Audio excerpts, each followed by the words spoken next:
Muhammad Firdaus bin Azizi. So before we start, let's get to know our group members. So basically, we have 6 group members in total, which delighted to present about maintenance of leaks and defects in Strata. Here we go.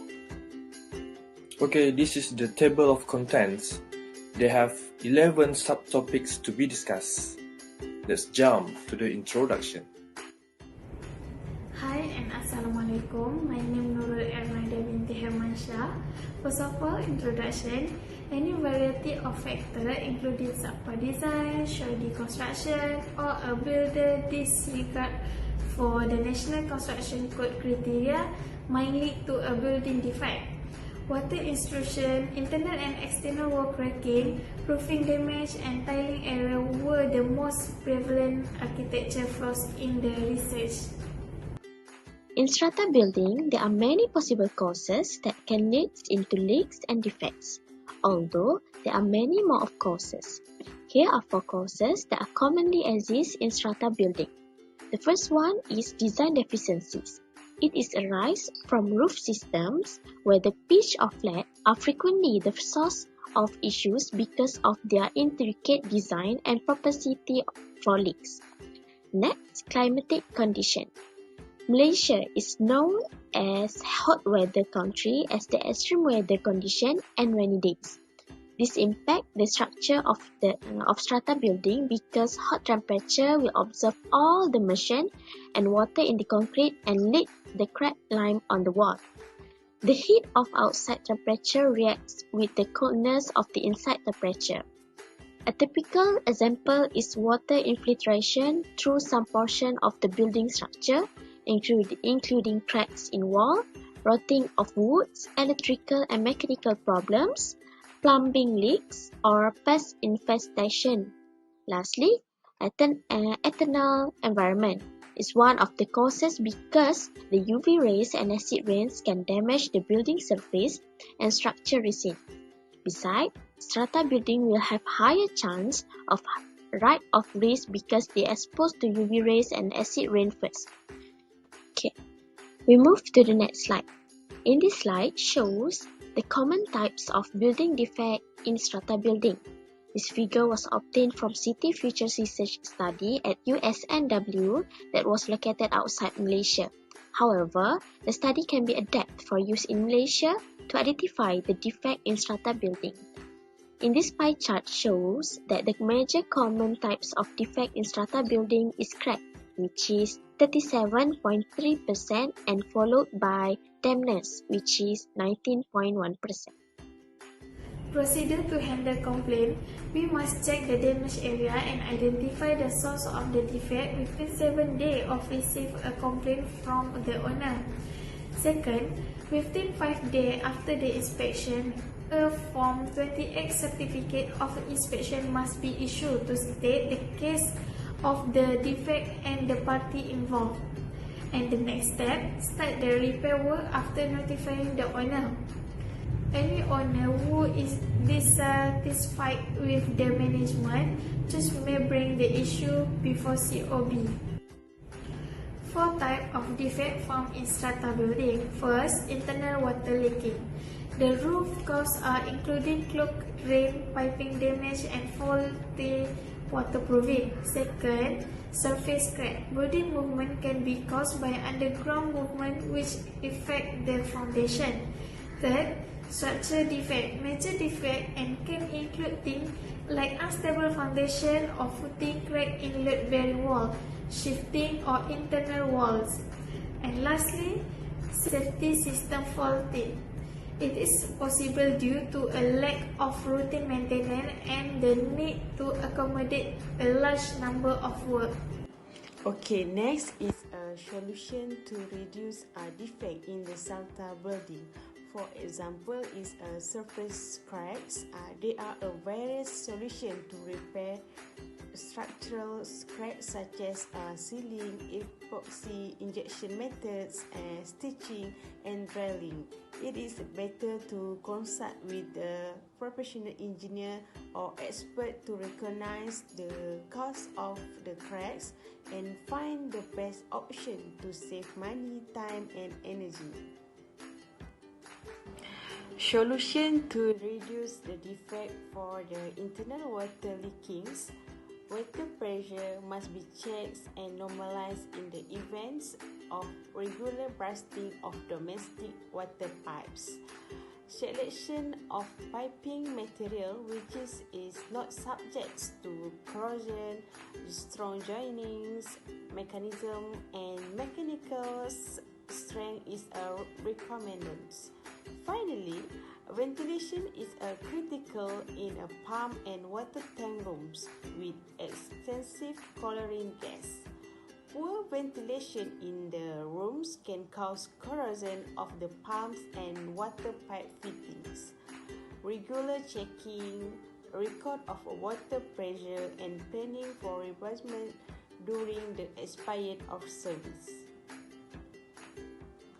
For the last solution to reduce defects is a stringent maintenance programs. The system should be checked at least once a year for leaks, noises, and damage. Swedish and some pumps should be inspected regularly and replaced as needed. Inspections are often supplemented with a maintenance checklist. They are provided to a technician in paper forms. If the latter option is used, order can be automatically triggered when a checklist item is marked as a flaw or fail. This is the types of building maintenance. Basically, they have three types of maintenance. The first one is the planned maintenance, the second one ad hoc maintenance, and the last one is corrective maintenance, which is preventive, the other names. So let me explain regarding the planned maintenance.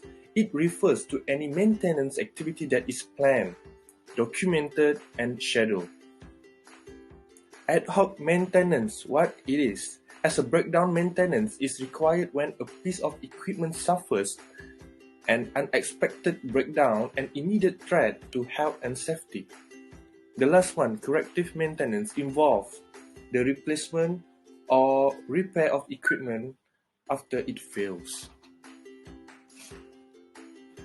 Okay, so basically we have 5 steps to resolve the building defects. The first one, hire a building inspector. Why? Because to confirm in a report if the defects are structural or non-structural. The second one, get legal advice. Basically is to determine if the defects are parts of the common property or private property. It's important for the Strata community to determine through legal advice their rights and responsibilities.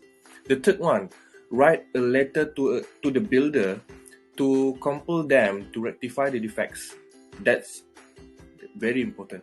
And the next, if the builder refuses to carry out rectification works and if the legal cost to pursue the builder for the defects outweigh the defect rectification cost, the Strata community should make a commercial decision to raise the funds to rectify the defects themselves. The last one, if the rectification costs outweigh the legal cost to pursue the builder past the required resolutions, to issue legal proceeding against the builder and action accordingly. Basically, these are the steps to resolve the building defects in the Strata building. Hello, my name is Abdul Hadi Teacher Kipling and my student number is 2022-07748. And today I will talk about line charge for Strata Management Act 2015 Act 757. And first and foremost, the building will be managed by developer. This management is before existence of MC. FC is Management Corporation. And the developer will manage within 12 months or it can be extended for 1 month.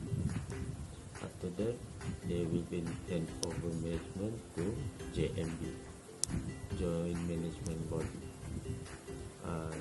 In this time, they will register in Strata. After 1 month, they will hand over to MC, Management Corporation. After Management Corporation exists, JMB will be dissolved. Okay, next I will talk about interflow leakage. And if interflow leakage happen in the building, first and foremost, the owner of the property shall inform the management or give notice about the leakage. After that, the party in receipt of the notice shall as soon possible do inspection within 7 days period. If access to the parcel affected parcel is needed, party in receipt will provide a 7 days written notice to the parcel owner of proprietors. Within 5 days from the date of completion inspection, party in receipt shall issue a certificate of inspection in Form 28. Within 7 days of receipt, the party responsible shall take a necessary action to rectify the interflow leakage. If he fails to do so, the joint management body or management corporation shall take all necessary steps to rectify the interflow leakage and the charge of recover all costs and expense from the party responsible for rectification. And that's all today from me, and thank you. Assalamualaikum warahmatullahi wabarakatuh. I continue our this topic, maintenance of leak and defect in strata. Maintenance requirement is as soon as practically possible or within 7 days from the date of the notice, carry out an inspection of the affected area to determine the cause of the interflow leakage and determine the party responsible to rectify the defect. Then there are a few rules to determine the cause and the party responsible for the leakage, one of which is the statutory presumption that unless proven otherwise, the defect is presumed to be within the parcel above the affected parcel. Who the responsible party is will also depend on whether a leak has occurred within the defect liability period or after. Within 5 days from the date of inspection issue, a Form 28 certified of inspection to state the cause of the interflow leakage and the party responsible to rectify. Then, any person who is not certified, management decision may refer the matter to the COB who shall determine the cause of the flow leakage and the party responsible to rectify it. And last, the COB may also appoint a registered architect, registered engineer, registered quantity surveyor or registered building surveyor to assist him in such determination, and the cost of such appointment shall be borne by the party responsible to rectify the interflow leakage. The conclusion, maintenance of leak and defect in strata is as a result if leak and other flaws in strata building are not fixed over time, the damage will develop and the building resident will be put in risk. As a result, it is clear to be aware of leak and other flaws in strata building, as well as a compare maintenance procedure or other potential solution. And thank you.